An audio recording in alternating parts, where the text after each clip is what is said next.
ఏవండే hi అదేనండి ఓటీటీలోకి ఓ cinema వచ్చిందండి. ఆ సినిమా నేను చూసానండి బాబా. చూసిన తర్వాత మీకు రివ్యూ చెప్తున్నాను. ఈ సినిమా ఎలాగ అనిపించిందో మీకు రివ్యూలో చెప్పేస్తానండి. కథ అంతా ఈనేయండి. అంటే వింటున్నారు కానీ కొంతమంది ఛానల్ సబ్స్క్రైబ్ లైక్ షేర్ చేసేయాలండి. ఈ సినిమా ఎలాగ ఉంటుందంటే సినిమా పేరు ఏంటనుకుంటున్నారు? లవ్ మాక్టైల్ 2 అండి. నిజమేనండి బాబా అదేనండి సినిమా పేరు. ఈ cinema one time watchable movie అండి.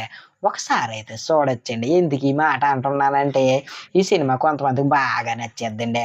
కొంతమందికి ఈ సినిమా అసలు నచ్చకపోవచ్చండి. ఇది నా ఉద్దేశం అండి. అంతే నా ఒపీనియన్ మాత్రమే చెప్తున్నానండి బాబా. నన్ను తిట్టుకోకండి ఎలాగ అన్నానని. సరేనండి వన్ టైమే కాబట్టి మీరు చూసేయండి. ఓటీటీలోనే ఉందండి. ఖాళీగా ఉన్నప్పుడు అలాంటి సమయంలో మీరు చూసేయండి. ఇది ఫ్యామిలీతో చూడొచ్చా లేదంటే ఫ్యామిలీతో చూడొచ్చండి. పర్వాలేదండి. అంత ఆడంటి కడ్డీలు గట్ట ఏమీ లేదండి. సరేనండి ఉంటానండి. మరి ఒక రివ్యూలో మళ్ళీ కలిసేసుకుందామండి బాబా. మీరు వెళ్ళే ముందు మన ఛానల్లో మిగిలిన వీడియోలు ఉన్నాయండి. అవి కూడా చూసేయండి. సరేనండి మరి.